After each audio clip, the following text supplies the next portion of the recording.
கிராம மிஷனரி இயக்கம் வழங்கும் கிராமிய நேரம் என்ற இந்த நிகழ்ச்சிக்கு உங்களை அன்புடன் வரவேற்கிறோம்.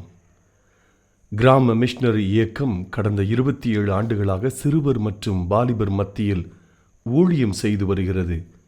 800க்கும் மேற்பட்ட மிஷனரிகளோடு தமிழ்நாட்டில் உள்ள 38 மாவட்டங்கள் உட்பட ஆந்திரா, ஒடிசா, கர்நாடகா, சத்தீஸ்கர், ஜார்க்கண்ட் மற்றும் மத்திய பிரதேசம் ஆகிய மாநிலங்களிலும் நற்செய்தி பணியை செய்து வருகிறது. எமது இலக்கு 1,00,000 கிராமங்கள், 7,000 மிஷனரிகள், ஒவ்வொரு மாநிலத்திலும் 500 மிஷனரிகள். எமது தரிசனம் என் ஆட்டுக்குட்டிகளை மேய்ப்பாயாக என்ற வசனத்தின்படி கிராமங்களில் உள்ள சிறுவர் மற்றும் வாலிபர்களை கிறிஸ்துவுக்குள் வழிநடத்தி அவர்கள் மூலம் கிராமங்களை சுவிசேஷ மயமாக்குதல், சந்திக்கப்படும் சிறுவர் மற்றும் வாலிபர்களை நாளைய தலைவர்களாகவும் ஊழியர்களாகவும் உருவாக்குதல், ஒவ்வொரு கிறிஸ்தவரையும் ஆத்தும ஆதாயம் செய்கிறவராக மாற்றுதல். இப்பொழுதும் எமது நிகழ்ச்சிகளை ஜெபத்துடன் பார்த்து பயனடையுங்கள். செயல்படும் கிறிஸ்தவர்களாக தேவனுக்கு உங்களை அர்ப்பணிப்பது உறுதி.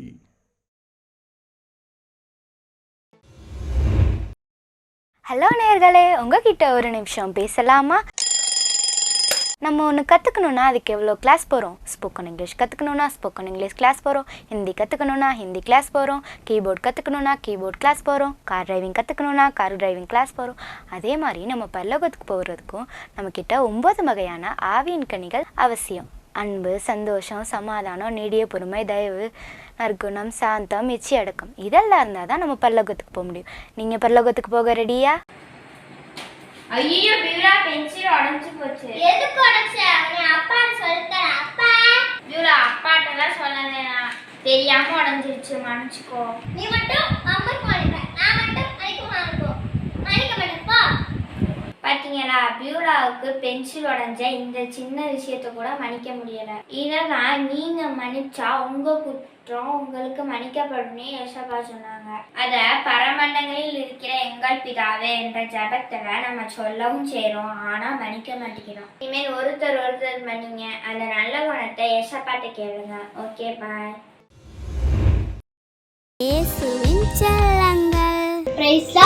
என் பேர் பியூலா எலிசபெத். நான் உங்களுக்கு ஸ்டோரி சொல்ல போறேன். டைட்டில் ஜோனாவும் பெரிய மீனும். பாத்தீங்கன்னா, ஜோனா தேவன் கிட்ட பிரேயர் பண்ணாரு. தேவன் நீ நினைவுக்கு போ, எல்லாரும் தப்பு பண்றாங்க, என்னை பத்தி சொல்லுன்னு சொன்னாரு. ஜோனா காட் கிட்ட பிரேயர் பண்றாங்க. காட் என்ன சொன்னாரு? நான் பாத்துக்கிறேன், நீ போ அப்படின்னு சொல்லும் போது காட் கிட்ட போய் சொல்லிடலாம் அப்படின்னு சொல்லும் போது என்ன ஆச்சுன்னா, தர்ஷீஷுக்கு போனாரு. அப்புறம் என்னாச்சு, தர்ஷீஷுக்கு போனாரு, கப்பல்ல போனாரு. கப்பல்ல போகும்போது என்ன ஆயிடுச்சுன்னா, அவர் நல்லா புயல் அடிச்சுட்டு மழை பெய்ஞ்சிச்சு. அவர் நல்லா தூங்கி நிற்கிறாரு. அப்புறம் எல்லாமே ஒண்ணு போட ஆரம்பிச்சாங்க. அப்பவும் நிக்கல. அப்புறம் எனக்கு சீட்ல எழுதி குளிக்க போட்டு பார்த்தாங்க, யாரு காடு கிட்ட போய் சொல்றாங்கன்னு. அப்புறம் ஜோனா நேம் வந்துச்சு. ஜோனா நேம் உடனே அப்புறம் என்ன போடுங்க, அவரு சரியாயிடும் அப்படின்னு சொல்லும் போது என்ன ஆச்சுன்னா, புயல்லாம் நின்னுச்சு. அப்புறம் பெரிய மீன் அவனை முழுங்கிடுச்சு. முழுங்கிட்ட அப்புறம் என்ன ஆச்சுன்னா, காட் கிட்ட பிரேயர் பண்ணிட்டு இருந்தாரு. அப்புறம் என்ன ஆயிடுச்சு, 3 நாளா பிரேயர் பண்ணும்போது அந்த மீன் கரையில துப்பிடுச்சு. நினிவேக்கு கரையில துப்பிடுச்சு. அப்புறம் என்ன பண்ணாருன்னா, நினிவே மக்களுக்கு காட் யாருன்னு சொல்லும் போது அவங்க ரொம்ப பொய்ன்னு வச்சுக்கினாங்க. அப்புறம் இன்ட்ரெஸ்டா கேட்டு இருந்தாங்க. அப்புறம் என்ன சொன்னாரு, சாரி ஜீசஸ், நான் இப்படி பண்ணிட்டேனே, என்ன மன்னிச்சிருங்க அப்படின்னு சொன்னாங்கன்னா, எல்லாரும் கர்த்தருக்கு கீழ்ப்படிஞ்சு கர்த்தருக்கு பிரியமா இருந்து கர்த்தருக்கு பிரேயர் பண்ணி அவங்களோட தப்பெல்லாம் கர்த்தர்கிட்ட சொன்னாரு. அப்புறம் கர்த்தர் அவங்கள மன்னிச்சாரு. தேங்க்யூ. மனுஷர் நமக்கு விரோதமாக எழுமின போது கர்த்தர் நமது பக்கத்தில் இல்லாவிட்டால், கர்த்தர் தாமே நமது பக்கத்தில் இல்லாவிட்டால், அவர்கள் கோபம் நம்மை எரிகையில் நம்மை உயிரோடு விழுங்கியிருப்பார்கள். அப்பொழுது தண்ணீர்கள் நம்மேல் பாய்ந்து வெள்ளங்கள் நமது ஆத்துமாவின் மேல் பெருகி கொந்தளிக்கும் ஜனங்களின் நமது ஆத்துமாவின் மேல் புரண்டு பெயர்க்கும் என்று இஸ்ரவேல் இப்பொழுது சொல்வதாக. நம்மை அவருடைய பற்களுக்கு இரையாக ஒப்பு கொடுக்காதிருக்கிற கர்த்தருக்கு ஸ்தோத்திரம்.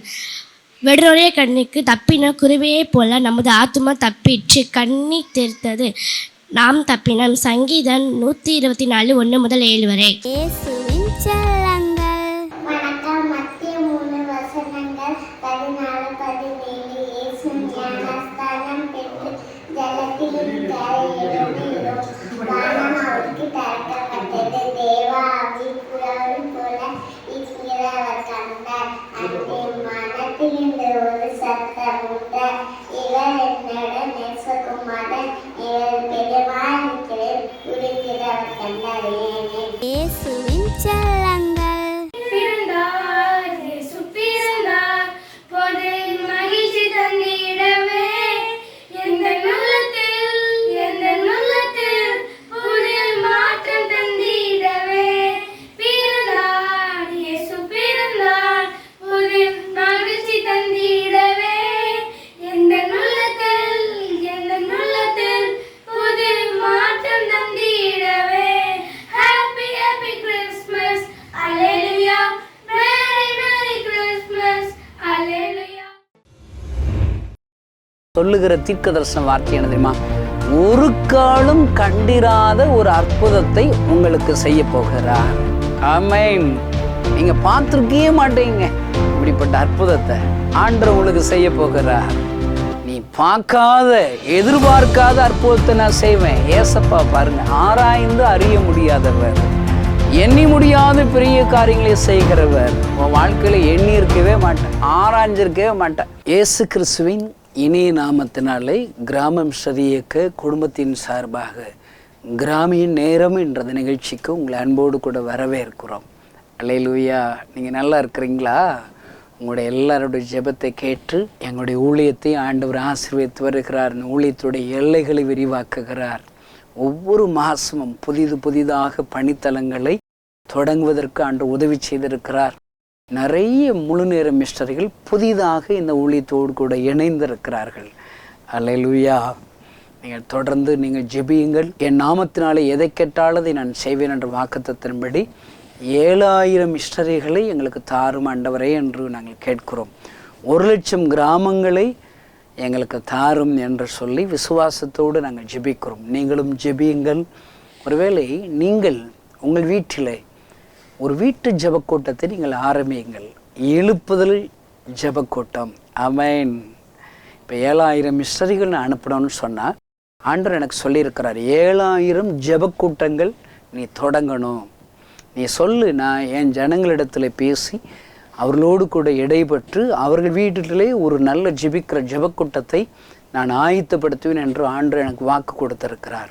ஒருவேளை 7000 எங்கள் வீடு ஒரு வீடாக இருக்கட்டும்னு சொல்லி நீங்கள் ஆரம்பிங்க. ஜெபக்கூட்டம் ஆரம்பிக்கிறது ஒன்றும் கஷ்டம் கிடையாது.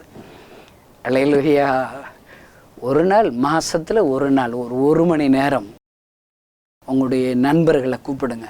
உங்களுடைய விசேஷத்தை உறவினர்களை கூப்பிட்டு ஒரு 10 பேர் இல்லை 12 பேர் இல்லை ஒரு 2 பேர் 3 பேர் கூட போதும். அல்லேலூயா. அவ்வளோதான். சரியான நேரத்துக்கு ஆரம்பித்து ஒரு 2-3 பாட்டு பாடி ஜப குறிப்புகளுக்காக நீங்கள் ஜெபித்து ஒரு சாப்டர் நீங்கள் மாறி மாறி வாசித்து அப்படி வட்டமாக உட்காந்து உங்களுக்கு ஒவ்வொருத்தருக்கும் தோணுகிற நற்செய்திகளை ஆண்டவர் வெளிப்பாடுகளை நீங்கள் பகிர்ந்து கொண்டு நீங்கள் ஜெபித்து முடிக்க வேண்டும். ஆமென். இப்படி நீங்கள் விரும்புவீர்களானால் எங்களோடு கூட நீங்கள் தொடர்பு கொண்டால் இன்னும் உங்களுக்கு ஆலோசனை சொல்லிக் கொடுப்போம். ஜெபக்குழு தலைவர்கள் கையேடு என்ற ஒரு மேகசீனை நாங்கள் வெளியிடுகிறோம். இப்படி ஜெபக்கூட்டம் நடத்தணும்னு சொல்லி விரும்புகிறவங்களுக்குன்னு சொல்லி அதில் நீங்கள் என்னெல்லாம் செய்யணும்னு சொல்லி எல்லா ஆலோசனைகளும் உங்களுக்கு நாங்கள் எழுதியிருக்கிறோம். அது கடவுள் சித்தமானால் இப்பொழுது 2 மாதத்திற்கு ஒரு முறை வெளியிடுகிறோம். அடுத்து வருகிற நாட்களில் மாதம் ஒரு மேகசீனை கட்டாயமாக வெளியிடுவோம். நீங்கள் இப்பொழுதே ஆரம்பியுங்கள். கர்த்தர் உங்களை ஆசீர்வதிப்பார். உங்கள் வீட்டில் ஜெபக்கூட்டம் ஆரம்பிக்கும் போது அது உங்கள் வீட்டுக்கு நல்லது. தேவ மகிமை அங்கே இறங்கும், தேவ பிரசன்னம் இறங்கும். அங்கே இருக்கிற எல்லா கட்டுகள் மாறும், வியாதிகள் சுகமடைவார்கள். அல்லேலூயா.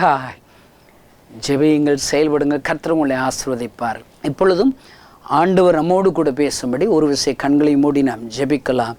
பேசுவது நீங்கள் அல்ல, பரிசுத்த ஆவியானவரே என்று எழுதியிருக்கிறதே. எங்கள் ஒவ்வொருவரோடு கூட நம்முடைய வார்த்தைகளை கொண்டு பேசும், நீர் மகிமைப்படும். இயேசு நாமத்தினால் பிதாவே, ஆமென். பாருங்கள், இன்றைக்கு உங்களோடு கூட பேசும்படி ஆண்டவருடைய சமூகத்தில் ஜெபித்த போது மார்க்கு 2ஆம் அதிகாரம் 1வது வசனம் முதல் 12வது வசனம் வரை இருக்கிற ஒரு நல்ல ஒரு சம்பவத்தை, அற்புத சம்பவத்தை உங்களோடு கூட பேசும்படி ஆண்டவர் எனக்கு சொல்லிக் கொடுத்தார். முதலாவது 12வது வசனத்தை உங்களுக்காக நான் வாசிக்கிறேன். உடனே அவன் எழுந்து தன் படுக்கையை எடுத்துக்கொண்டு எல்லாருக்கும் முன்பாக நடந்து போனான். அப்பொழுது எல்லோரும் ஆச்சரியப்பட்டு நாம் ஒரு காலம் இப்படி கண்டதில்லை என்று சொல்லி தேவனை மகிமைப்படுத்தினார்கள். அல்லேலூயா. பாருங்கள், இதில் உள்ள பிந்தின வார்த்தைகளை கவனிங்க. நாம் ஒரு காலம் இப்படி கண்டதில்லை. இந்த செய்தியை கேட்கிற சகோதர சகோதரியை இன்றைக்கு ஆண்டவர் உங்களுக்கு சொல்லுகிற தீர்க்க தரிசன வார்த்தை என்ன தெரியுமா? ஒரு காலம் கண்டிராத ஒரு அற்புதத்தை உங்களுக்கு செய்ய போகிறார். ஆமென். நீங்கள் பார்த்துருக்கவே மாட்டீங்க இப்படிப்பட்ட அற்புதத்தை ஆண்டவர் உங்களுக்கு செய்ய போகிறார். 25 வருஷமாக ஏசப்பா நான் பிரசங்கம் பண்ணுறேங்க. 25 வருஷங்க, ஒவ்வொரு நாளும் கண்டிராத அற்புதத்தை என் வாழ்க்கையில் செஞ்சிட்டே இருக்கேன். அதுதான் ஆண்டவருங்க, அதுதான் ஆண்டவர். இன்னைக்கு உங்களுக்கும் சொல்கிறாரு, நீ பார்க்காத எதிர்பார்க்காத அற்புதத்தை நான் செய்வேன். ஏசப்பா பாருங்க, ஆராய்ந்து அறிய முடியாதவர், எண்ணி முடியாத பெரிய காரியங்களை செய்கிறவர். உன் வாழ்க்கையில் எண்ணி இருக்கவே மாட்டேன், ஆராய்ஞ்சிருக்கவே மாட்டேன், ஆண்டவர் அற்புதம் செய்வாருங்க. நான் அடிக்கடி என் வாழ்க்கையில் நடந்த அற்புதங்கள் நிறைய சொல்லலாம், ஒரு புஸ்தகமே போட்டுடலாம். என் வாழ்க்கையில் எனக்கு ஆச்சரியமான காரியம் என்ன தெரியுமா? என்னை பார்த்து எங்கள் அப்பா ஆச்சரியப்படுவார், எங்கள் அம்மா ஆச்சரியப்படுவாங்க, என் கூட பிறந்த 2 சகோதரர், 2 அண்ணன் 2 தம்பி ஆச்சரியப்படுறாங்க, தங்கச்சி ஆச்சரியப்ப, என் உறவுக்காரங்க ஆச்சரியப்படுவாங்க. கணேசன் அப்படி இருக்கான். என்னுடைய நண்பர்கள் என்னை பார்த்து ஆச்சரியப்படுவாங்க. இதெல்லாம் பெரிய விஷயம் இல்லைங்க. அற்புதத்திலே பெரிய அற்புதம், கண்டிராத அற்புதம்னு சொல்கிறாரு. அது எந்த தெரியுமாங்க? என்னை பார்த்து நான் ஆச்சரியப்படுறதாங்க அற்புதம். அல்லேலூயா. நான் இந்த கை வச்சா பிசாசு ஓடுதுங்க, வியாதி சுகப்படுத்துகிறார் ஏசப்பா. ஏன் ஜெபத்திற்கு பதில் கொடுக்கிறார். நான் ஒரு இடத்துல போய் ஆண்டோடைய வார்த்தைகளை பிரசங்கித்து ஜெபிக்கும்போது அங்கே இருக்கிற ஒவ்வொரு ஜனங்களையும் ஆண்டவர் ஆசீர்வதிக்கிறார், பரிசுத்தாவினால் நிரப்புகிறார். ரட்சிக்கப்படாதவர்கள் ரட்சிக்கப்படுகிறார்கள், வியாதிசர்கள் சுகமடைகிறார்கள். அல்லேலூயா. என்ன அற்புதங்க, கண்டிராத அற்புதங்கள். அருமையான அந்த செய்தியை கேட்கிற சகோதரனே சகோதரி, இன்றைக்கு ஆண்டவர் உனக்கு சொல்லுகிற தீர்க்க தரிசன வார்த்தை என்ன தெரியுமா? இதுவரை நீ கண்டிராத அற்புதத்தை நான் உனக்கு செய்ய போகிறேன் மகனே, நான் உனக்கு செய்ய போகிறேன் மகளே. அல்லேலூயா. பாருங்கள், இப்படிப்பட்ட அற்புதங்கள் நடப்பதற்கு என்னெல்லாம் காரியங்களை கற்றுக்கொள்கிற பாடங்கள் இருக்குதுங்கிறத உங்களுக்கு நான் சொல்லி உங்களுக்கு அஜீவிக்க போகிறேன். பாருங்கள், கண்டிராத அற்புதங்கள் உங்கள் குடும்பத்தில், உங்கள் பிஸ்னஸில், உங்கள் தனிப்பட்ட வாழ்க்கையில், நீங்கள் வேலை செய்கிற இடத்துல, உங்கள் ஊழிய பாதையில் நடக்கணும்னு சொன்னால் என்னெல்லாம் அங்கே செய்யப்பட வேணும், ஆண்டவர் கற்றுக் கொடுக்குற பாடத்தை பார்க்கலாம். 1ஆம் வசனம் பாருங்கள். முதல்லங்க ஒரு வீட்டுக்கு ஏசப்பா வர்றாருங்க. அந்த ஹவுஸ் ஓனர் நம்ம கற்றுக்கொள்ள வேண்டி பின்பற்ற வேண்டிய நபருங்க அந்த ஹவுஸ் ஓனர். அல்லேலூயா. இந்த செய்தியை கேட்கிற சகோதரனே சகோதரியே, நீங்கள் சொந்த வீட்டில் குடியிருக்கிறீங்களா? நீங்கள் தான் ஹவுஸ் ஓனரா? நீங்களும் இந்த ஹவுஸ் ஓனரை ஃபாலோ பண்ணுங்க. அல்லேலூயா. இந்த ஹவுஸ் ஓனர் என்ன சொல்கிறாரு? ஏசப்பா ஒரு வீட்டுக்கு கூப்பிட்ருக்காரு பாருங்க. வர்ற ஏசப்பாவுக்கு இடம் கொடுத்துருக்கிறார், அங்கே தங்குறதுக்கு இடம் கொடுத்துருக்கிறார். அந்த வீட்டில் ஏசப்போடைய ஊழியத்தை செய்யுங்கன்னு சொல்லி நேரத்தை ஒதுக்கி இருக்கிறார் பாருங்க. அதாங்க நல்ல ஹவுஸ் ஓனர்னு சொல்கிறேன். அந்த செய்தியை கேட்குற சகோதரனே சகோதரியே, உங்கள் வீட்டில் என்னெல்லாம் ஊழியம் நடக்குது? நான் அடிக்கடி கேட்பேன், சொந்த வீடு வச்சுருக்கிறவங்க கவனிக்க வேண்டியது, நீங்கள் ரொம்ப நல்லவங்கிறதுனால தான் உங்களுக்கு சொந்த வீடு கொடுத்துட்டாரா? நீங்கள் நல்லவங்களா? இல்லைங்க, கிருபை. எத்தனையோ பேர் வீடு இல்லாமல் ரோட்டில், ரயில்வே ஸ்டேஷனில், குடிசைகளில், ஏன்னா பாலத்து கீழே ரோட்டோரமாக எவ்வளோ பேர் கிடக்காங்க, அனாதைகளாக வீடு இல்லாமல் இருக்கிறாங்க. ஆனால் ஆண்டவர் கிருபையாக உங்களுக்கும் எனக்கு ஒரு தங்குவதற்கு ஒரு வீடு கொடுத்துருக்கிறாரு. எவ்வளோ பெரிய அற்புதங்க. அலையிலோ இது ஒரு தாளந்து. இந்த தாளந்தை ஏசப்பாவுக்கு பயன்படுத்தணுங்க. உங்கள் வீட்டில் என்னங்க ஊழியம் நடக்குது? நல்லா ஞாபகம் வருகிற நாட்களில் எழுப்புதல் ஒவ்வொரு வீடுகள்லேருந்தும் தேசத்தை பற்றி பிடிக்கும். வீடுகள் தோறும் அப்பமிட்டார்கள். ஒவ்வொரு வீடுகள்லையும் ஜெபக்கூட்டம் நடக்குது. அப்போஸ்தலர் 12 அதிகாரத்தில் பேதுருவை சிறைச்சாலையில் கட்டி வச்சிருக்கிறாங்க. ஒரு வீட்டில் கூடி சபையார்கள் ஒருமனப்பட்டு ஜெபிக்கிறார்கள். கட்டப்பட்டுள்ள பேதுரு விடுவிக்கப்படுகிறான். அல்லேலூயா. எல்லா வீடுகள்லையும் ஊழியம் நடக்கணுங்க. ஒரு சிறுவர் ஊழியம் நடக்கணும், ஒரு ஜெபக்கூட்டம் நடக்கணும். கொர்நேலியு என்கிற நபரை பாருங்க. அவன் என்ன செய்கிறான்? விசேஷ நண்பர்களை கூப்பிட்றான், உறவுக்காரங்களை கூப்பிட்டு அவன் ஒரு பேதுருவையும் ஏசப்பாவுடைய தீர்க்கதரிசன வார்த்தையின்படி பிரசங்கம் பண்ண கூப்பிட்றான். அங்கு ஊழியம் நடக்குது வீட்டில். அந்த வீட்டில் கூடியிருக்கிற எல்லாரும் பரிசுத்தாவிடைய வல்லமையினால் நிரப்பப்படுகிறார்கள். அருமையான இந்த செய்தி கேட்கிற சகோதரனே சகோதரியே, உங்கள் வீடை ஏசப்பா ஊழியத்துக்கு கொடுங்க. ஒரு நாளாவது உங்கள் வீட்டில் ஊழியம் நடக்கணுங்க. வாரத்தில் ஒரு நாளோ மாதத்தில் ஒரு நாளோ உங்கள் வீட்டில் ஏசப்பா ஊழியம் நடக்கணும். அது ஒரு பெரிய பிளஸ்ஸிங்க. இந்த ஹவுஸ் ஓனர் ஏசப்பாவை எங்கள் வீட்டுக்கு வாங்கன்னு சொல்லி அழைக்கிறார். நல்லா ஞாபகம் வச்சுக்கோங்க, ஏசப்பா உங்கள் வீட்டில் இருந்தாருன்னா அங்கே பிளஸ்ஸிங் தான், அங்கே சமாதானம் தான், சந்தோஷந்தான். அல்லேலூயா.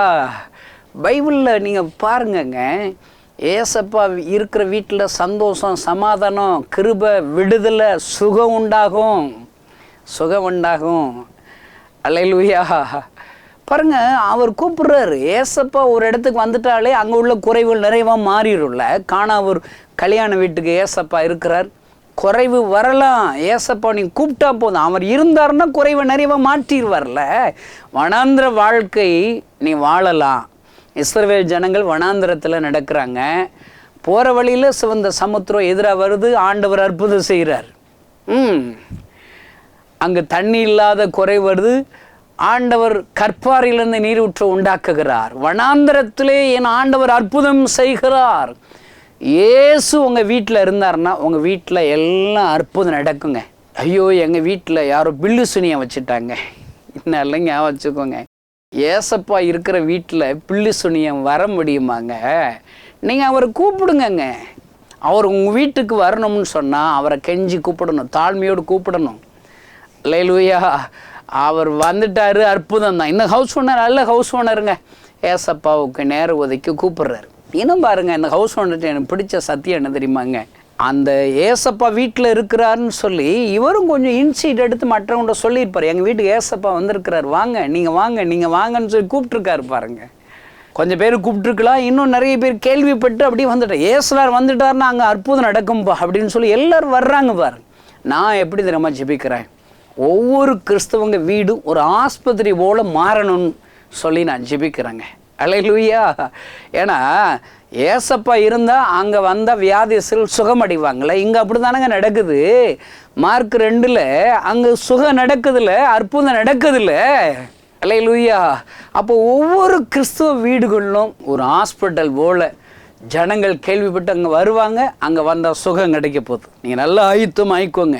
எழுப்புதல் வர்ற காலங்களில் டெய்லி காலையில் நீங்கள் எந்திரிச்ச உடனே உங்கள் வீட்டுக்கு முன்னாடி ஒரு 50 பேர் 100 பேர் நின்றுக்கிட்டு இருப்பாங்க. என்னையா அப்படி நிற்கிறீங்கன்னு கேட்டால், எங்களுக்கு சுகம் இல்லைங்க, இங்கே ஏசப்பா இருக்காருன்னு கேள்விப்பட்டோம், நீங்கள் கொஞ்சம் எங்களுக்கு ஜெபம் பண்ணிங்கன்னா எங்களுக்கு சுகம் கிடைச்சிரும்னு சொல்லி காத்திருக்க போகிறாங்க. நீங்கள் தொட வேண்டி தானேங்க, சும்மா தானேங்க. தொட்டால் கையாங்க வலிக்க போகுது. தொட்டு ஏசப்பா உங்களை ஒரு சுகத்தை கொடுங்க அப்படி சொல்லுங்களேங்க. வாயாங்க வலிக்க போகுது. நிறைய கிறிஸ்தவங்க சோம்பேறியாகவே இருக்கிறாங்க. அதனால தாங்க எழுப்புதலே இல்லை. பைபிளில் பாருங்கள், மார்க்கு கடைசி அதிகாரத்தில் பார்த்தா வியாதிசிமல் கைகளை வைப்பார்கள். கையை வச்சு தொலைஞ்சா என்னங்கங்க? நீ முதல்ல கிறிஸ்தவனா, விசுவாசியா இருந்து நீ கையை வச்சேன்னா வியாதி சுகமாகும். இது ஏசப்பா பத்திரம் எழுதி உனக்கு கொடுத்துட்டாரு, எனக்கு கொடுத்துட்டாரு. அல்லேலூயா.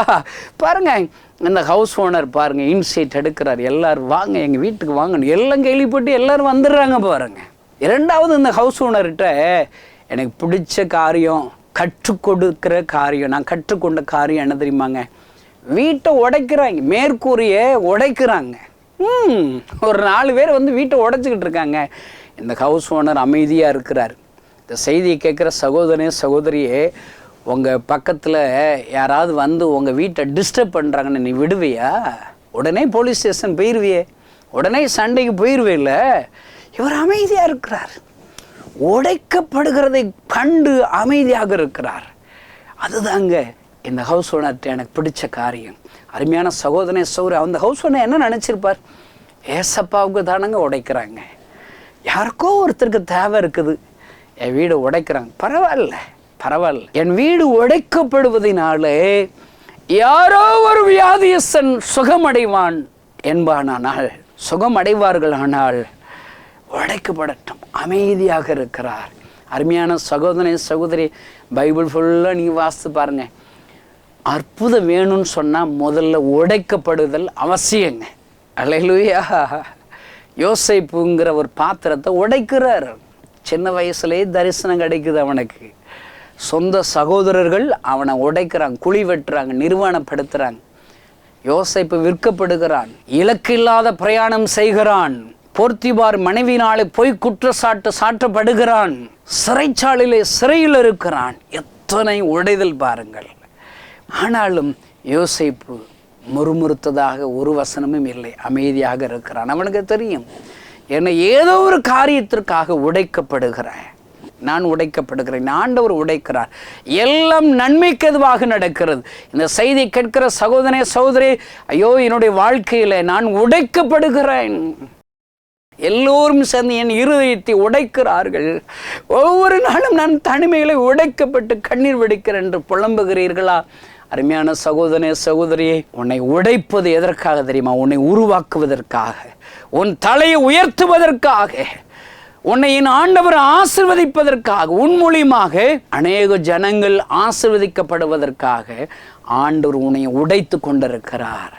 ஆமென். தன்னுடைய வீடு உடைக்கப்படுவது அறிந்தும் கூட அவன் அமைதியாக இருக்கிறான். அருமையான தேவனுடைய பிள்ளைகளே, உங்கள் மூலியமாக என் மூலியமாக ஒரு கூட்ட ஜனங்கள் என் ஆண்டவருடைய அற்புதத்தை பெற வேண்டுமானால் நீங்களும் நானும் கொஞ்சம் உடைக்கப்படணுங்க, தியாகம் இருக்கணுங்க, தியாகம் இருக்கணும். ஏன் இன்னைக்கு கிறிஸ்தவங்க ஆலயத்தில் புதிய ஆத்துமாக்கள் அங்கே வர முடியல? அங்கு அர்ப்பணிப்பு இல்லை, உடைக்கப்படுதல் இல்லை, உடைக்கப்படுதல் இல்லை. அருமையான தேவனுடைய பிள்ளைகளே, 5 அப்போ 2 மீன் கையில் இருக்குதா? ஒரு நேர சாப்பாடை தியாகம் பண்ணாங்க. அங்கே ஆயிரக்கணக்கான ஜனங்கள் அற்புதராகி இயேசுவை ருசி பார்க்க முடியும், ருசி பார்க்க முடியும். ஒரே ஒரு சிறுபையன்ட்ட இருக்கிற ஒரு சின்ன தாளந்துகள் ஆயிரங்களுக்கு உதவியாக இருக்கிறது. இந்த கணேசனுடைய வாழ்க்கையில் நான் என் ஆண்டவருக்காக எத்தனை மனிதர்களினாலே நான் உடைக்கப்பட்டிருக்கிறேன், தூக்கி எறியப்பட்டு இருக்கிறேன். எச்சி இலையாக எல்லோரும் என்னை தூக்கி எறிந்திருக்கிறார்கள். நான் பிரசங்கம் பண்ண அவனுக்கு தெரியலன்னு சொல்லி மூஞ்சிக்கு நேரம் என்னை திட்டினவங்க எவ்வளோ பேருங்க இருக்கிறாங்க. என்னை அடிக்க வந்தவங்க காரி துப்பின கிறிஸ்தவர்கள். ஐயோ, நான் உடைக்கப்பட்டு இருக்கிறேன் ஐயா. ஆனாலும் கூட என் அப்பாவின் இயேசுடைய முகத்தை நான் பார்த்து அமர்ந்திருக்கிறேன். நான் உடைக்கப்பட்டதினால இன்று எத்தனை பெரிய ஊழியங்கள் நடக்கிறது ஐயா. 800க்கும் அதிகமான மிஸ்டரியில் உருவாக்கப்பட்டிருக்கிறார்கள். ஆமென். ஆயிரக்கணக்கான லட்சக்கணக்கான ஜனங்கள் என் ஆண்டவர் இயேசு கிறிஸ்து அற்புதர் என்பதை ருசி பார்ப்பதற்கு என்னுடைய உடைதல் காரணமாக இருக்கிறது ஐயா. அருமையான தேவனுடைய பிள்ளைகளை, தன் வீடு உடைக்கப்பட்டதை அறிந்தும் கூட அந்த ஹவுஸ் ஓனர் சந்தோஷமாக ஏற்றுக்கொள்கிறான். அருமையான சகோதரன், நீங்களும் அப்படி ஏற்றுக்கொள்ளுங்களேன், ஏற்றுக்கொள்ளுங்களேன்.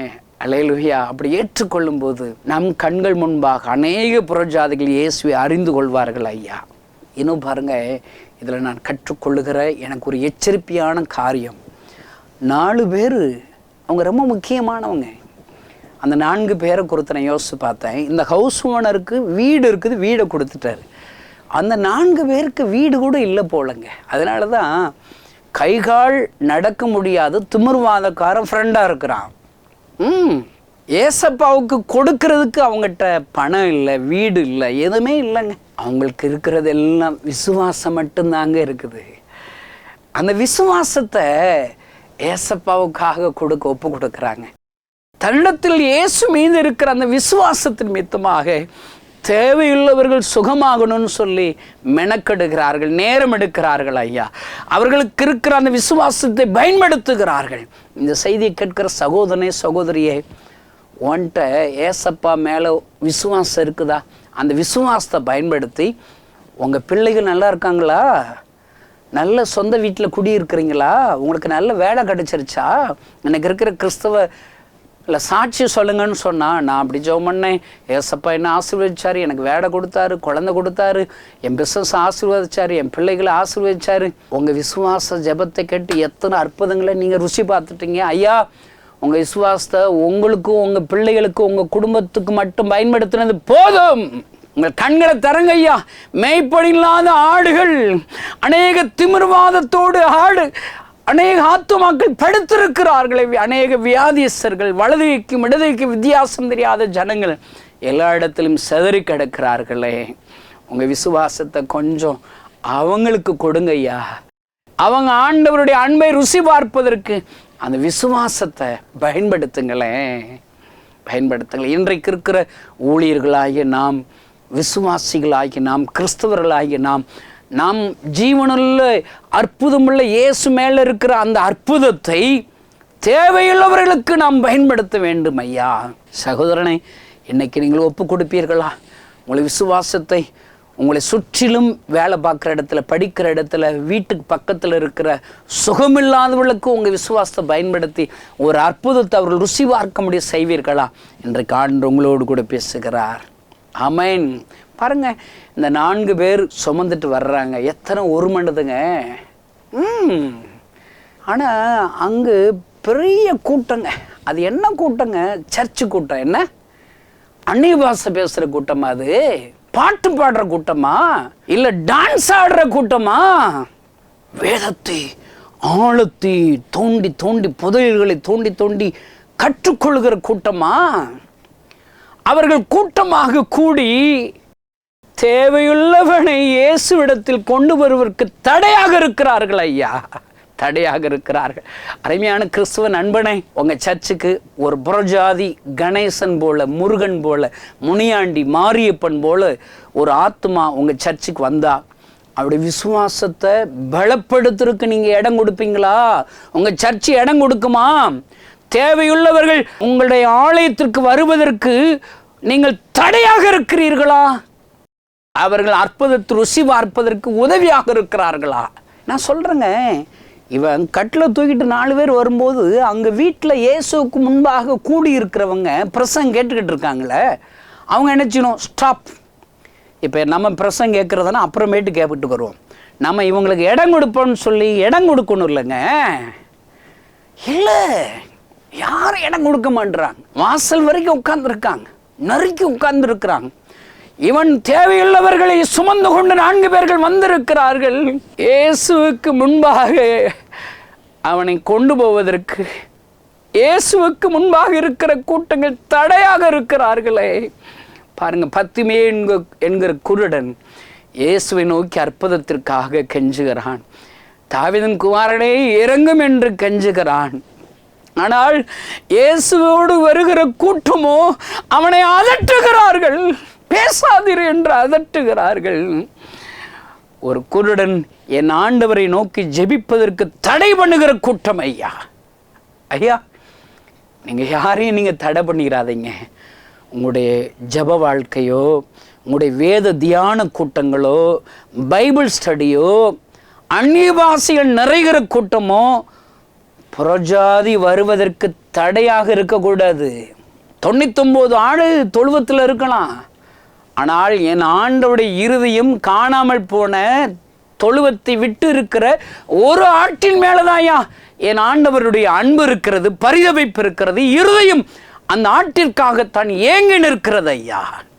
அருமையான தேவனுடைய பிள்ளைகளே, கண்டிராத அற்புதத்தை ஆண்டவர் செய்வதற்கு, அங்கிருக்கிற பெரிய ஒரு ஜனக்கூட்டம் காண்பதற்கு ஆண்டவர் கற்றுக் கொடுக்கிற பாடம் இதுதான்.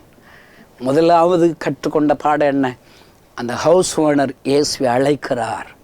2வது, அந்த ஹவுஸ் ஓனருடைய வீடு இடிக்கப்படுவதை தெரிந்தும் அது அன்போடு கூட சந்தோஷமாக உடைக்கப்படுவதை ஏற்றுக்கொள்ளுகிறான். நீங்களும் உடைக்கப்படுகிறதை ஏற்றுக்கொள்ளுங்க. நீங்களும் ஏசப்பாவை அழைங்க. மூன்றாவது, அந்த 4 பேர்கள் தனக்கு கொடுப்பதற்கு எதுவும் இல்லைனாலும் தன்னிடத்தில் இருக்கிற விசுவாசத்தை கொடுக்கிறார்கள். கண்டிராத அற்புதங்களை என் ஆண்டவர் நடப்பிப்பதற்கு அந்த 4 பேருடைய விசுவாசம்தான் காரணம். அல்லேலூயா. இன்னும் ஆண்டவர் நம் கற்றுக் கொடுக்கிற பாடம் என்ன தெரியுமா? தேவையுள்ளவன் ஒருவன் இயேசுவிடத்தில் வருவதற்கு காத்திருக்கிறான். அநேக ஜனக்கூட்டம் தடை பண்ணுகிறது. இந்த செய்தி கேட்கிற சகோதரனே சகோதரியை, நீ தடையா இருக்காத. ஓ வேத ஆராய்ச்சி வேணான்னு சொல்லலை, அது இருக்கட்டும். உன் அந்நிய பாஷை அது இருக்கட்டும். உன் டான்ஸு அது இருக்கட்டும். உன் பாட்டு அது இருக்கட்டும். ஆனால் தேவையுள்ளவன் ஒருவன் வரும்போது அவனுக்கு நீ இடம் கொடுக்க வேண்டும் ஐயா, இடம் கொடுக்க வேண்டும். நான் சொல்கிறேங்க, யாரும் செய்ய முடியாத ஒரு ஊழியத்தை கணேசன் செய்கிறதில்லைங்க.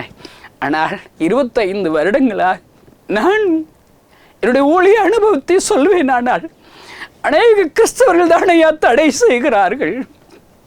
எத்தனை மாதங்கள் நான் ஊழியத்தை விட்டு நான் போய்விட வேண்டும் என்று எத்தனைத்திருக்கிறேன். காரணம், இயேசுவுக்கு முன்பாக இருக்கிற கிறிஸ்தவ கூட்டம் ஐயா என்னை தூக்கி எறிந்தது. எச்சி இலையை போல தூக்கி எறிந்தது, காரி துப்பினது. ஐயா, என் தவறுகள் இருக்கலாம். நான் திருந்துவதற்கு எனக்கு ஆலோசனை சொல்லுங்களேன். என்னை போன்று ஆயிரக்கணக்கான வாலிபர்கள் இயேசுவுக்கென்று அந்த அன்புள்ள ஆண்டவர் கண்டு ஊழியம் செய்ய வேண்டும் என்று சொல்லி அநேகர் ஓடி வருகிறார்களே, அவர்களுக்கு நீங்கள் இடம் கொடுங்கள் ஐயா. தாவீது யுத்தம் செய்ய வருகிறான் என்றால் அங்கு நடக்கிற காரியம் என்ன? அகங்காரம் பிடித்தவனே, கொஞ்சம் ஆடுகளை எங்கி விட்டு வந்தாய், உன்னால் முடியாது, நீ சிறுபையன் என்று யுத்த களத்திலே சும்மா இருக்கிறவர்கள் எப்படி ஐயா சொல்ல முடியும்? அதுதானே ஐயா இங்கு நடக்கிறது, அதுதானே ஐயா நடக்கிறது. ஐயா, இயேசுவுக்கு முன்பாக அமர்ந்திருந்து என் ஆண்டவருடைய வார்த்தைகளை பிரசங்கங்களை கேட்டுக்கொண்டிருக்கிற கிறிஸ்தவ நண்பர்களே, தேவையுள்ளவர்கள் வந்து கொண்டிருக்கிறார்கள். புறஜாதிகள் இயேசுவை அன்பை தேடி வந்து கொண்டிருக்கிறார்கள். என் ஆண்டவர் அற்புதம் செய்வார் என்பதை அறிந்து அநேக ஜனங்கள் திருச்சபையில் நோக்கி வந்து கொண்டிருக்கிறார்கள். அவர்களுக்கு நீங்கள் தடை பண்ணாமல் இருங்கள் ஐயா, தடை பண்ணாமல் இருங்கள் ஐயா. அப்படி காரியங்கள் இன்றை கற்பணிக்கும் போது இன்னைக்கு ஆண்டவர் சொல்லுகிற வார்த்தை என்ன? கண்டிராத அற்புதங்களை நம்முடைய வீட்டில், நம்முடைய திருச்சபைகளை, நம்முடைய கிராமத்தில், நம்முடைய பட்டணத்தில், நம்முடைய ஊழியத்தில் என் ஆண்டவர் செய்ய போகிறார் ஐயா. கண்களை மூடி நாம் ஜெபிக்கலாம். பரலோகத்தில் இருக்கிற எங்கள் அன்பு தகப்பனே, கண்டிராத அற்புதங்களை நாங்கள் காணும்படி ஆண்டவரே அற்புதங்களை நடப்பீங்கப்பா. திமிருவாதக்காரன், நடக்க முடியாத திமிருவாதக்காரன் நடந்ததை நாங்கள் வாசிக்கிறோமே, அதே அற்புதங்கள் எங்களுடைய வாழ்க்கையில நடக்கட்டும் அப்பா. இந்த சத்தியத்தை கேட்டுக்கொண்டிருக்கிற ஒவ்வொருடைய வாழ்க்கையிலும் நடக்கட்டும், திருச்சபைகளில் நடக்கட்டும். ரீபா ஷாகா மசால ரப தூரிமியாக்கரா. அற்புத சுகம் இயேசுவின் நாமத்தினாலே உண்டாவதாக, இயேசுவின் நாமத்தினாலே கட்டிகள் மறைவதாக, நடக்க முடியாத கால்கள் பலங்கொள்ளுவதாக. ஹல்லேலூயா. குழந்தை பாக்கியம் உண்டாகட்டும், வியாதிகள் சுகமடையட்டும், கடன் பிரச்சனைகள் மாறட்டும். ஒரு புதிய அற்புதங்கள், இவர்கள் இதுவரை கண்டிராத அற்புதங்கள் இந்த செய்தி கேட்டுக்கொண்டிருக்கிற ஒவ்வொருவருடைய வாழ்க்கையில் நடப்பதாக ஆசீர்வதிக்கிறேன் இயேசுவின் நாமத்தினால் பிதாவே, ஆமென். இந்த செய்தி நிச்சயமாக உங்களை செயல்பட தூண்டிருக்கும் என விசுவாசிக்கிறோம். நீங்களும் எங்களோடு இணைந்து தேவனுக்காக ஏதாவது செய்ய விரும்புகிறீர்களா? கீழ்கண்ட எங்களது ஊழிய திட்டத்திற்காக ஜெபிக்க முன்வரலாமே.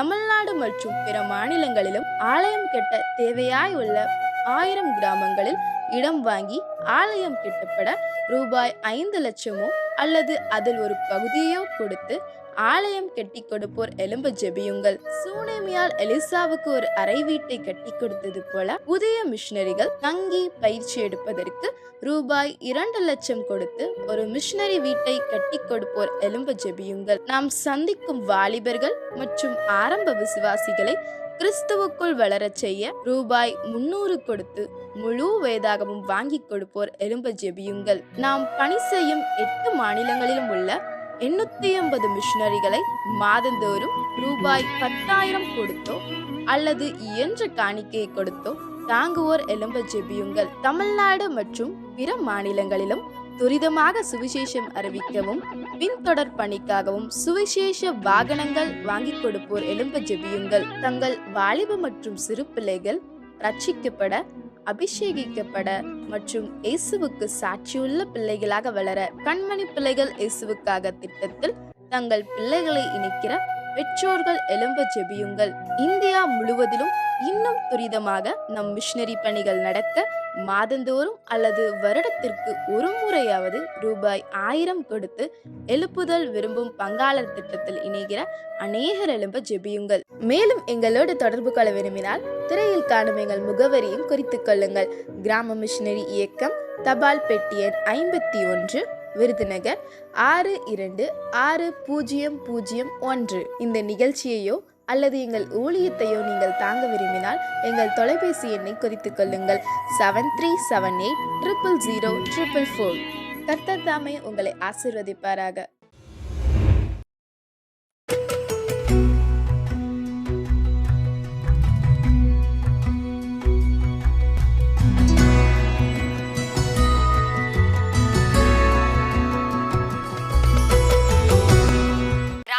இயக்கத்தின் சார்பாக அன்பின் வாழ்த்துக்கள். என்னுடைய பெயர் மாரியம்மா. சின்ன வயசுலேருந்து எனக்கு தாய் தப்பன் கிடையாது, அதனால் ஹோமில் தான் வளர்க்கப்படுறேன்.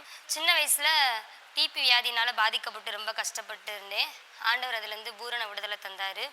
அப்படியே படிப்படியாக வளரும்போது எனக்குள்ளே ஒரு கேள்வி, எனக்கு மட்டும் அம்மா அப்பா கிடையாது, ஏன் என்னுடைய சூழ்நிலை மட்டும் இப்படி இருக்குது அப்படின்னு சொல்லி அநேக கேள்விகள் எனக்குள்ளே இருந்தது.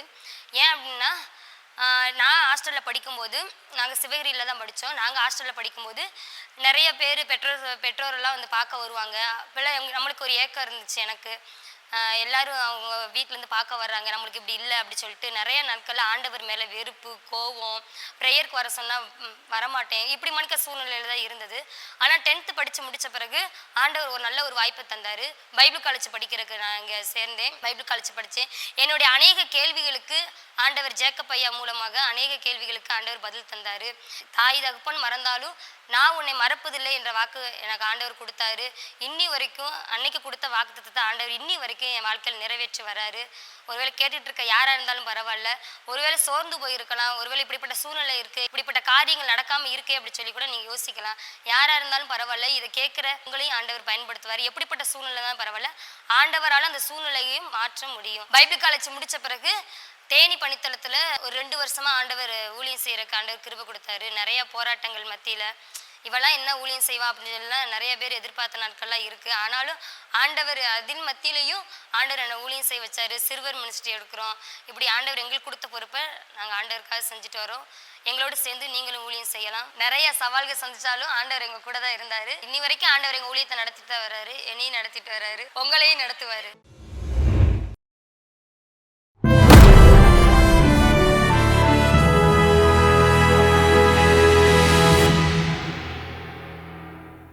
பைபிளில் உள்ள வசனங்கள்லாம் ஆண்டவர் எப்படி எழுதி வச்சிருப்பார் தெரியுமா?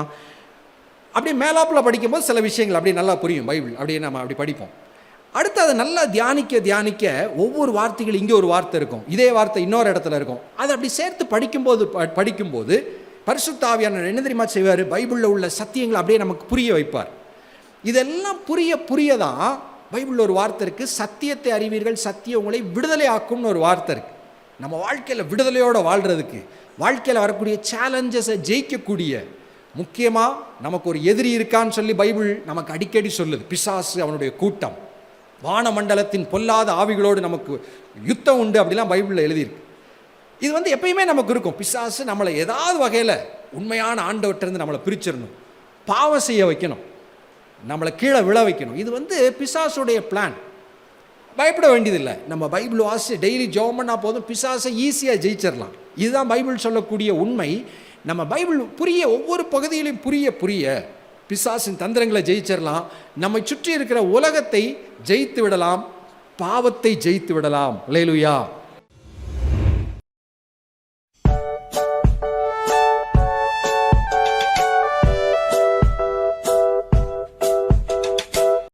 எல்லாத்துக்கும் பிரைஸ் லார்ட். இன்னைக்கு நம்ம ஒரு பாட்டு பாட போகிறோம். அந்த பாட்டு என்ன சொல்லுது அப்படின்னா, ஏசப்பா நம்ம உள்ளத்துக்குள்ளே இருந்தால் நம்மளுடைய உள்ளம் எவ்வளோ சந்தோஷமாக இருக்குன்றது தான் இந்த பாட்டு சொல்லுது.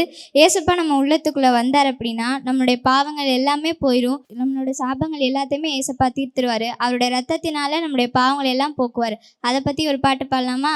உள்ளம் கொள்ளை போனதே என் இயேசு எந்தன் உள்ளிலே, உள்ளம் கொள்ளை போனதே என் இயேசு எந்தன் உள்ளிலே, அவரால் உள்ளம் மிக துள்ளி பாடுதே, அவரால் உள்ளம் மிக துள்ளி பாடுதே, தாளம் தட்டி பாடுவேன் என் பாவம் போனது, ஆடி பாடி மகிழுவேன் அவர் ரட்சிப்பும் வந்தது, தாளம் தட்டி பாடுவேன் என் பாவம் போனது, ஆடி பாடி மகிழுவேன் அவர் ரட்சிப்பும் வந்தது, அவர் ரத்தம் என்னை சுத்தம் செய்தது. ஓ உள்ளம் கொள்ளை போனதே என் இயேசு எந்தன் உள்ளிலே, உள்ளம் கொள்ளை போனதே என் இயேசு எந்தன் உள்ளிலே, அவரால் உள்ளம் மிக துள்ளி பாடுதே, அவரால் உள்ளம் மிக துள்ளி பாடுதே. ஹலோ ஃப்ரெண்ட்ஸ், இப்போ இந்த பாட்டு உங்களுக்கு பிடிச்சிருக்குன்னு நினைக்கிறேன். இந்த பாட்டுக்கு நம்ம ஆக்ஷன் பார்க்கலாமா?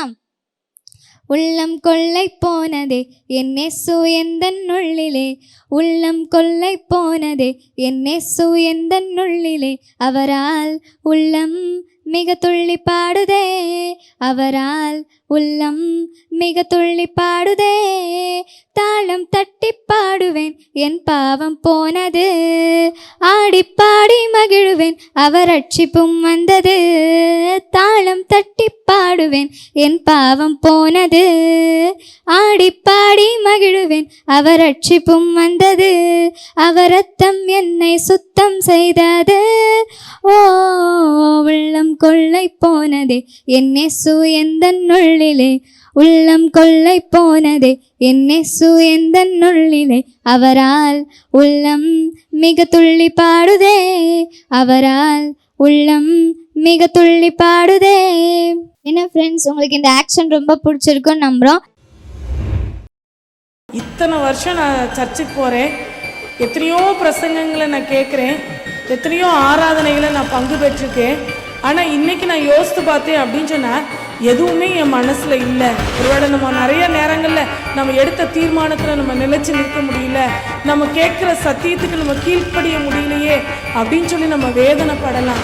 32,000 சமையல் வகை வகையாக செஞ்சு எனக்கு சாப்பாடு கொடுத்துருக்குறாங்க. ஆனால் அவங்க கொடுத்த சாப்பாடில் என்ன சாப்பிட்டேன், நேற்று என்ன சாப்பிட்டேன், அதுக்கு முந்தின நாள் என்ன சாப்பிட்டேன் அப்படிங்கிறதெல்லாம் என் மனசில் பதியலை. ஆனால் 25 வருஷமும் என் மனைவி சமைச்சு கொடுத்த சாப்பாட்டினால தான் இன்னைக்கு நான் ஜீவனோடு இருக்கிறேன், உயிரோடு இருக்கிறேன். அவருடைய வார்த்தை ஜீவனுள்ள வார்த்தை, அந்த வார்த்தை நம்மளை உயிர்ப்பிக்கிற வார்த்தை, அந்த வார்த்தை நம்மளை ஊஞ்ச கட்டுகிற வார்த்தை.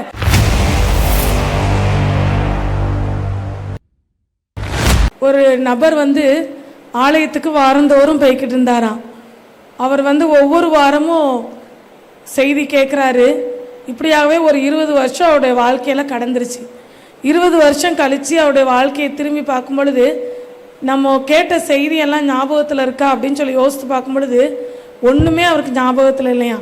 அப்போது அவர் மனசு ரொம்ப வேதனைப்பட்டுச்சான். இத்தனை வருஷம் நான் சர்ச்சுக்கு போகிறேன், எத்தனையோ பிரசங்கங்களை நான் கேட்குறேன், எத்தனையோ ஆராதனைகளை நான் பங்கு பெற்றிருக்கேன். ஆனால் இன்றைக்கி நான் யோசித்து பார்த்தேன் அப்படின்னு சொன்னால் எதுவுமே என் மனசில் இல்லை. அதனால் ஆராதனையே நடத்துறதும் வேஸ்ட்டு. நமக்கு பிரசங்கம் பண்ணுறதுக்குன்னு ஒரு ஆட்களை போட்டு அவங்கள பிரசங்கம் பண்ண வச்சு அவங்க வார்த்தையை நம்ம கேட்கும்படி ஒவ்வொரு வாரமும் நம்ம கடந்து போகிறதும் வீண் அப்படின்னு சொல்லி ஒரு நோட்டீஸ் மாதிரி, பெட்டிஷன் மாதிரி எழுதி போட்டாராம். ஒவ்வொருத்தரும் இதற்கு பலவிதமான வாக்குவாதங்களை கொடுத்தாங்களாம். எல்லா வாக்குவாதங்களையும் பார்த்தோம், அவங்க கொடுத்த பதில்களை பார்த்தோம் அப்படின்னு சொன்னால் எதுவுமே அவரை திருப்திப்படுத்தவே இல்லையா. ஒரே ஒரு நபர், குறிப்பிட்ட ஒரு நபர் எழுதியிருந்தாரா, அவருக்கு திருமணமாகி 25 வருஷம் ஆயிடுச்சான். அவங்க என்ன எழுதியிருந்தாங்க அப்படின்னு சொன்னால், அந்த கடிதத்தில் என்னுடைய மனைவி எனக்கு 25 வருஷம் திருமணமான இந்த நாளில் நான் என்னுடைய திருமண வாழ்க்கையை நான் நினச்சி பார்த்தேன் அப்படின்னு சொன்னால் 32,000 சமையல் வகை வகையாக செஞ்சு எனக்கு சாப்பாடு கொடுத்துருக்குறாங்க. ஆனால் அவங்க கொடுத்த சாப்பாடுலாம் என்ன சாப்பிட்டேன், நேற்று என்ன சாப்பிட்டேன், அதுக்கு முந்தின நாள் என்ன சாப்பிட்டேன் அப்படிங்கிறதெல்லாம் என் மனசில் பதியலை.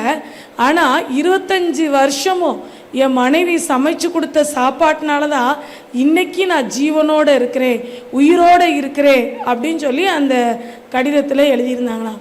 ஒருவேளை நம்ம கேட்குற சத்தியம் நிறைய நேரங்களில் ஆண்டவர் நம்மோடு என்ன பேசினாரு அப்படின்னு சொல்லி ஒரு நிமிஷம் நம்ம யோசித்து பார்த்தோம் அப்படின்னு சொன்னால் நம்ம இங்கே பங்கு பெறதே வீணோ, நம்ம கேட்குற சத்தியங்கள் நம்ம மனசில் பதியலையே அப்படின்னு சொல்லி ஒரு வேளை நம்ம யோசிக்கலாம். ஆனால் அந்த மறந்து போன ஒரு சத்தியமாக இருந்தாலும் இன்னைக்கு நம்ம ஆவிக்குரிய வாழ்க்கையில் இன்னைக்கு நம்ம ஓடுவதற்கு ஆண்டவர் நமக்கு கிருபை தர்றாரு. அந்த சாப்பிடுகிற அந்த உணவு அந்த மனுஷனை உயிரோடு வாழ வச்சது போல இன்னைக்கு நம்ம கேட்குற ஒவ்வொரு நாளும் கேட்குற ஆவிக்குரிய உணவு நம்முடைய ஆவிக்குரிய மனுஷனை பலப்படுத்தி ஒவ்வொரு நாளும் ஆண்டவருக்காக ஓடும்படியான கிருபைகளை தருது. ஒருவேளை நம்ம நிறைய நேரங்களில் நம்ம எடுத்த தீர்மானத்தில் நம்ம நிலைச்சு நிற்க முடியல, நம்ம கேட்குற சத்தியத்துக்கு நம்ம கீழ்ப்படிய முடியலையே அப்படின்னு சொல்லி நம்ம வேதனைப்படலாம், நம்ம கவலைப்படலாம். ஆனால் அது எல்லாவற்றையும் நம்ம ஃபாலோ பண்ணணும்னு சொல்லி ஆண்டவர் விரும்புகிறாரு. இதற்காக நான் எந்த சத்தியத்தையும் நான் ஃபாலோ பண்ண முடியல, எந்த வார்த்தைக்கு நான் கீழ்ப்படிய முடியல அப்படின்னு சொல்லி நம்ம ரூம்லேயே இந்த ப்ரோக்ராம் ஒருவேளை நேரலையில் பார்க்குறவங்க பார்க்காம இருந்தீங்க அப்படின்னு சொன்னால் இன்னும் உங்களோட ஆவிக்குரிய வாழ்க்கையில் பின்னிட்டு போகிறதுக்கான வாய்ப்புகள் தான் அதிகமாக இருக்குது. அதனால் ஒவ்வொரு முறையும் ஆண்டவருடைய சமூகத்துக்கு வரும் பொழுது ஆண்டவருடைய வார்த்தையை நம்ம கேட்கும் பொழுது ஆண்டவரே என்னோடு பேசும் அப்படின்னு சொல்லி திறந்த உள்ளத்தோடு நொறுங்கிய மனதோடு அவருடைய சமூகத்தில் காத்திருக்கும் பொழுது நிச்சயமாகவே அவர் நம்மோடு பேசுகிற தேவனாக இருக்கிறாரு. அவருடைய வார்த்தை ஜீவனுள்ள வார்த்தை, அந்த வார்த்தை நம்மளை உயிர்ப்பிக்கிற வார்த்தை, அந்த வார்த்தை நம்மளை ஊஞ்ச கட்டுகிற வார்த்தை. அந்த வார்த்தையினால் மட்டுமே இன்னைக்கு வரையும் நமக்கு வருகிற போராட்டங்களாக இருக்கட்டும், நிந்தைகளாக இருக்கட்டும், அவமானங்களாக இருக்கட்டும், நெருக்கங்களாக இருக்கட்டும், போராட்டங்கள் எல்லாவற்றிலையும் அதை தாண்டி ஓடுவதற்கு தேவன் நமக்கு பலன் கொடுக்கிறவராய் இருக்கிறார். பரிசுத்த அகஸ்டின் அவருடைய வாழ்க்கை வரலாறை குறித்து நாம் பார்க்க இருக்கிறோம். பரிசுத்த அகஸ்டின் ஆண்டவராகிய இயேசு கிறிஸ்துவை ஏற்றுக்கொள்வதற்கு முன்பதாக அநேக துன்மார்க்கமான கிரியைகளை செய்து கொண்டிருந்தார். அவருடைய வாழ்க்கையில் அவர் செய்த கிரியைகளுக்கு அளவே கிடையாது. அவருடைய தாயார் மோனிகா அம்மையார் மிகவும் வருந்தி தன்னுடைய மகனுக்காக ஜெபித்தார்கள். பல நாட்கள் உபவாசம் இருந்து பல ஆண்டுகள் காத்திருந்து அவருடைய ரட்சிப்பை காண வேண்டும் என்று விரும்பினார்கள். அதன் அடிப்படையில் பரிசுத்த அகஸ்டின் ஆண்டவரை ஏற்றுக்கொண்டு தூய வழியிலே நடந்ததை சரித்திர வாயிலாக பார்க்கிறோம். பரிசுத்த அகஸ்டின் துன்மார்க்கமாக நடந்த போதிலும் அவருடைய வாழ்க்கையில் அநேக காரியங்களை மற்றவர்களுக்கு கற்றுக் கொடுக்குவதற்கு ஏதுவாக துன்மார்க்கமான வழியிலே நடக்கிறவர்களை பரிசுத்தமான வழியிலே நடப்பதற்கு அவர்களுக்கு ஒரு வழிகாட்டியாக அவர் திகழ்ந்தார். ஒரு முறை அவர் கடற்கரை ஓரம் தியானம் பண்ண அவர் சென்றிருந்த போது கடற்கரை ஓரத்திலே உட்கார்ந்து கொண்டு தியானம் பண்ணினார். அப்பொழுது ஒரு சிறுவன் கடல் தண்ணீரை எடுத்து நண்டு குழியிலே ஊற்றி கொண்டே இருந்தான். அந்த சிறுவனை பார்த்து அவர் பொறுமை இழந்தவராக, நீ என்ன செய்து கொண்டிருக்கிறாய் என்று கேட்டார். அவன் சொன்னான், இந்த கடல் நீரை அனைத்தையுமே நண்டு குழியிலே ஊற்றி விடுவேன் என்பதாக கூறினான். அப்பொழுது அகஸ்டின் சொன்னார், ஏதாவது உனக்கு அறிவு இருக்கிறதா? எவ்வளவு தண்ணீர் இருக்கிறது, அதை இந்த சிறு குழியிலே எப்படி ஊற்றுவாய் என்று கேட்டார். அதற்கு அந்த சிறுவன் சொன்னான், அது கூட சாத்தியமாகும், ஆனால் நீ நினைக்கிற காரியம் நிறைவேறாது. நீ தேவனை குறித்து அந்த திருத்துவத்தை குறித்து அறிய வேண்டும் என்று விரும்புகிறாய், அதை முழுவதும் அறிந்து கொள்ள உன்னால் கூடாது என்று சொல்லி அந்த சிறுவன் சொல்லிவிட்டு மறைந்து விட்டான். இப்படிப்பட்ட சத்தியங்களை நாம் கேள்விப்படும் போது தேவன் அவருக்கு வெளிப்படுத்தின காரியங்களை நமக்கு அவர் மூலமாக வெளிப்படுத்தியிருக்கிறதை நாம் கண்டுகொள்ள முடிகிறது. இன்னும் பரிசுத்த அகஸ்டின் சமுதாய சீர்திருத்தங்களை அதிகமாக செய்தார். கல்லறை தோட்டங்களிலே அவர்கள் மது அறிந்துவிட்டு கல்லறை திருநாள் என்று சொல்லி அவர்கள் ஆர்ப்பரித்து கொண்டிருந்தார்கள். இந்த சமுதாய சீர்கேட்டை கிறிஸ்தவ மதத்திலிருந்து அகற்ற வேண்டும் என்று சொல்லி போராடினார். மக்களோடு கூட பேசினார். திருச்சபை பாழாகிவிடும், இப்படிப்பட்ட காரியங்களுக்கு நீங்கள் உட்படக்கூடாது என்பதாக கூறினார். இதன் விளைவாக அந்த கல்லறை திருநாள் என்பது அந்த மக்கள் மத்தியிலிருந்து அகன்றது. மேலும் பாரம்பரியமாக அந்த மக்கள் செய்து கொண்டிருந்த காரியங்கள் திருச்சபையிலே 2 பிரிவாக பிரிந்து ஒரு பிரிவார் மேலே கல்லறிவார்கள். அந்த கல்லறிகிற திருநாள் அவர்கள் மகிழ்ச்சியோடு கொண்டாடி அன்று குடித்து வெறித்து ஆர்ப்பாட்டம் செய்வார்கள். இதை கண்ட பரிசுத்த அகஸ்டின் மிகவும் அழுதார், மக்கள் மத்தியிலே பேசினார். இப்படிப்பட்ட காரியங்கள் திருச்சபையை பாழாக்கிவிடும், இதை நாம் முற்றிலுமாக அகற்ற வேண்டும் என்று சொல்லி போராடினார். இதன் விளைவாக மக்கள் அவருடைய உபதேசத்தை ஏற்றுக்கொண்டு ஒரு தூய்மையான வாழ்க்கை வாழ முற்பட்டார்கள். இவ்விதமாக பரிசுத்த அகஸ்டின் திருச்சபையில பல சீர்திருத்தங்களை செய்து திருச்சபைக்காக பல தொண்டாற்றினார். இவைகளெல்லாம் பார்க்கும்போது நம்மளுடைய திருச்சபைகளிலும் இருக்கிற பலவிதமான போராட்டங்கள், திருச்சபையின் பாரம்பரியங்கள், இவைகளை நாம் இப்பொழுது பரிசுத்த அகஸ்டினை போல போராடி ஒழிப்போமானால் திருச்சபைகள் தூய்மைப்படும், கர்த்தருடைய நாமம் மையப்படும். கர்த்தருக்கே மகிமை உண்டாவதாக. ஆமேன்.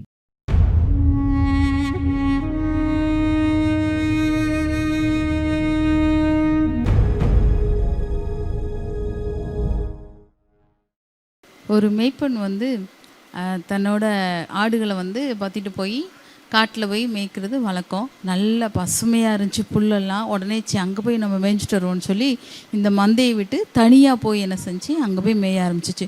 அங்கே பார்த்தா ஓநாய் கூட்டம் நிறையா இருந்தது. உடனே ஓநாய் எல்லாம் சுற்றி வந்தோன்னே இது கத்த ஆரம்பிச்சிட்டு மேய்ப்பன் பார்த்தா, ஐயோ இந்த ஓநாய் நம்ம குட்டியை என்ன செஞ்சிடும், பீறி போட்டுருமே, கடிச்சிருமேன்ட்டு வேகமாக ஓடி போய் அந்த குட்டியை போய் காப்பாற்றிட்டான். காப்பாற்றிடுச்சுன்னா இனிமேல் என்ன செய்யக்கூடாது, அந்த பக்கமே நீ போகக்கூடாது அப்படின்னா இதுவும் வேகமாக தலையாட்டுச்சு. நல்லா சந்தோஷமாக திரும்ப என்ன செஞ்சா வீட்டுக்கு பற்றி போய் மறுநாள் என்ன செஞ்சாங்க, அதே வழியில் போய் தன்னோட ஆடுகளை மேய்க்கும்போது இந்த ஆட்டுக்குட்டிக்கு அந்த ஞாபகம் வந்துச்சு, நேற்று அங்கே ரொம்ப பசுமையாக இருந்துச்சுல, அங்கே போய் மறுபடியும் நம்ம போய் மேயலாமே அப்படின்னு சொல்லிட்டு நைஸாக தெரியாமல் இந்த மற்ற ஆடுகளுக்கெலாம் தெரியாமல் மேய்ப்பனுக்கு தெரியாமல் வேகமாக ஓடி போய் என்ன செஞ்சு அங்கே போய் மேய ஆரம்பிச்சிச்சு. மறுபடியும் அந்த ஓனாய் எல்லாம் அந்த ஆட்டுக்குட்டியை கடிக்கிறதுக்காக வந்துச்சு. உடனே இந்த குட்டி என்ன செஞ்சு வேகமாக கத்த ஆரம்பிச்சிச்சு. மேய்ப்பன் பார்க்க எங்கேருந்து சவுண்டு வருதுன்னு பார்த்தா தூரத்தில் வேகமாக ஓடி போய் அந்த குட்டியை காப்பாற்றி தீட்டு வந்துட்டான். சொன்னான், நான் தான் சொன்னல நேற்று உன்னை போகக்கூடாதுன்னு சொல்லி, ஏன் மறுபடியும் அங்கங்கே போகிற அப்படின்னு சொல்லி இன்னொரு அடி கொடுத்தான். அடி கொடுத்துட்டு இனிமேல் போனேன்னு வச்சுக்கோ, உன்னை என்ன செய்வேன்னு தெரியாதுன்னு சொல்லி அப்படியே எல்லா ஆடுகளை எல்லாம் பற்றிட்டு என்ன செஞ்சுட்டான், வீட்டுக்கு வந்துட்டான். அதே மாதிரி வழக்கம் போல் அடுத்த நாள் போனால் இந்த ஆட்டுக்குட்டிக்கு அந்த பசுமையாக இருக்கிற அந்த புல்லை மேய்ஞ்சதுனால அது ஞாபகம் ஃபுல்லாக அது மேலேயா தான் இருக்குது, அது டேஸ்ட்டு ஃபுல்லாக அதுதான், மற்ற புல்லெல்லாம் அதுக்கு கண்ணுக்கே தெரியல. மெய்ப்பன் நம்மளை எச்சரித்தானே, அந்த 2 டைம் அந்த ஓனாயிட்டிருந்து நம்மளை காப்பாற்றினாரே, போகலாமா போகக்கூடாது, இது எதுவுமே அது மண்டையில் ஏறாமல் மறுபடியும் என்ன செஞ்சுட்டு மறுநாளும் எல்லாருக்கும் தப்பி அங்கே ஓடி போய் நினச்சிச்சு, இப்போயும் மேய்வோம், ஓனாய் வந்து நம்மளை கடிக்க வந்துச்சுன்னா நம்ம கத்துவோம், மெய்ப்பன் வந்து நம்மளை வந்து காப்பாற்றிடுவோம் அப்படின்னு சொல்லிட்டு போய் வேகமாக மேய்ஞ்சிக்கிட்டு இருந்துச்சு. ஓனாய் எல்லாம் சுற்றி வந்து அப்படி நெருக்கி அதை கடிக்க இருந்துச்சு. இது சவுண்டு விட்டுச்சு, ஆனால் மெய்ப்பன் கேட்காது போல் அவர் வாட்டுக்குள்ள நின்னார். இன்னும் சத்தத்தை உயர்த்தி பயங்கரமாக சவுண்டு விட்டுச்சு. சவுண்டு விட்டாலும் மெய்ப்பன் அமைதியாக இருந்தார், அந்த பக்கமே போகல. ஓனாய் வந்து என்ன செஞ்சு அந்த ஆட்டுக்குட்டியை கடித்து சாப்பிட்டுட்டு, பார்த்தீங்களா, அது நினச்சதெல்லாம் எப்படியாவது வந்து மெய்ப்பன் தன்னை காப்பாற்றிடுவான் அப்படின்னு சொல்லிட்டு எத்தனையோ முறை எச்சரித்தார். ஆனால் என்ன செய்யல, அந்த ஆட்டுக்குட்டி கீழ்ப்படியில். பைபிளில் வேத வசனம் சொல்லுது, அடிக்கடி கடிந்து கொள்ளப்பட்டும் தன் பிடரியை கடினப்படுத்துகிறவன் சகாயமின்றி சடுதியில் நாசமடைவான்னு சொல்லி வேதம் சொல்லுகிறது. இப்படித்தான் நம்ம ஆண்டவரும் கூட நமக்கு நிறைய எச்சரிப்பை கொடுத்துக்கிட்டே இருப்பார். நம்ம ஒரு காரியத்தில் பின்வாங்குறோமா, நம்ம ஒரு காரியத்தில் விழுந்துகிட்டே இருக்கோமா, அதை குறித்து ஆண்டவர் எச்சரித்துக்கிட்டே இருப்பார். இதை செய்யாத, அதை பண்ணாத, அப்படி அங்கே போகாத, அந்த இடத்துல நிற்காதேன்னு சொல்லி. ஆனால் ஒருக்க நம்மளை அணைச்சிக்கிருவார், அப்பா மாதிரி ஓடி வந்து நம்மளை அணைச்சிக்கிருவார். இன்னொரு டைம் 2-3 டைம் அணைச்சிடுவார். தெரிஞ்சு தெரியாமல் நீ செய்யும்போது ஆண்டவர் என்ன செஞ்சிருவார், உங்களோட பாவங்கள் எல்லாத்தையும் மன்னிச்சு அணைச்சிக்கிருவார். ஆனால் தெரிந்தே செய்யும்போச்சில் இந்த மெய்ப்பன் போல் ஆண்டவர் என்ன செஞ்சிருவார், சைலண்டாக விலகிடுவார். பெரிய விளைவுகளையும் ஆபத்துக்களையும் நம்ம சந்திக்க வேண்டியது இருக்கும். அதனால் சிந்திப்போம். ஆண்டவர் நம்மளை எச்சரிக்கும் பொழுதே, ஆண்டவர் நமக்கு நல்ல ஒரு காரியங்களை கற்றுக் கொடுக்கும் பொழுதே அவர் வழியில் நடப்போம், அவர் தர்ற ஆசீர்வாதங்களை பெற்றுக்கொள்வோம். ஆமென். சிஎஸ்ஐ திருநெல்வேலி திருமண்டலம் பரப்பாடி கிழக்கு சபை மறுரூப ஆலயம் நடத்தும் 25வது மங்கள படைப்பு பண்டிகை மற்றும் கன்வென்ஷன் கூட்டங்கள். இக்கூட்டம் நடைபெறும் நாள் மே 25 மற்றும் 28ஆம் தேதி சனி மற்றும் செவ்வாய்க்கிழமைகளில் மாலை 7 மணிக்கு நடைபெறும் கன்வென்ஷன் கூட்டத்திலும் மற்றும் மே 26ஆம் தேதி ஞாயிறு ஆலய ஆராதனையிலையும் தேவ செய்தி அளிக்க வருகிறார் நமது சகோதரர் டேவிட் கணேசன் அவர்கள்.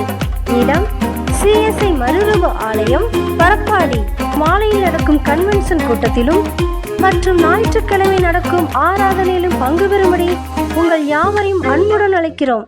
திருநெல்வேலி ரோனாவூரில் சிஎம்எஸ் சுத்தாங்க சுவிசேஷ சபை நடத்தும் மாபெரும் எழுப்புதல் கன்வென்ஷன் கூட்டங்கள் நாள் மே 26, 27 தேதி ஞாயிறு மற்றும் திங்கட்கிழமைகளில். நேரம் மாலை 6:30 மணி முதல். தேவ செய்தி சகோதரர் கே. டேவிட் கணேசன் அவர்கள். இடம் சிஎம்எஸ் சுதாங்க சுவிசேஷ சபை, டோனாவூர். வாருங்கள், பங்கு பெறுங்கள், தேவ ஆசீர்வாதத்தை பெற்றுச் செல்லுங்கள். திருநெல்வேலி மாவடியில் இயேசு ஜீவிக்கிறார் சுவிசேஷம் ஊழியம் நடத்தும் வளரும் வாலிபம் நாள் மே 30 தேதி வியாழக்கிழமை அன்று. நேரம் காலை 8:30 மணி முதல் மாலை 4 மணி வரை. பாடல் மற்றும் ஆராதனை விஎம்எம் குழுவினர். தேவ செய்தி சகோதரர் கே. டேவிட் கணேசன் அவர்கள். பெற்றோரே, உங்கள் பிள்ளைகள் ஆவிக்குரிய வாழ்க்கையில் வளர்வதற்கும் தேவ ஆசீர்வாதத்தை பெற்றுக்கொள்வதற்கும் இக்கூட்டத்தில் பங்கு பெறுமாறு உங்கள் ஒவ்வொருவரையும் அன்புடன் அழைக்கிறோம். தென்காசி மாவட்டத்தில் கீழமாதபுரம் ஜெபமலையில் வைத்து இயேசு விடுவிக்கிறார் ஊழியம் நடத்தும் எழுப்புதல் முழு இரவு ஜெபம் நாள் ஜூன் 1 தேதி சனிக்கிழமை அன்று. நேரம் இரவு 9:30 மணி முதல் காலை 4 மணி வரை. தேவ செய்தியாளர் நமது சகோதரர் டேவிட் கணேசன் அவர்கள். இடம் ஜெபமலை, கீழமாதபுரம், தென்காசி. நமது இந்திய தேசத்தின் எழுப்புதலுக்காய் திறப்பில் நின்று ஜெபிக்க உங்கள் யாவரையும் அன்புடன் அழைக்கிறோம். ஜெபிப்போம், ஜெயமெடுப்போம்.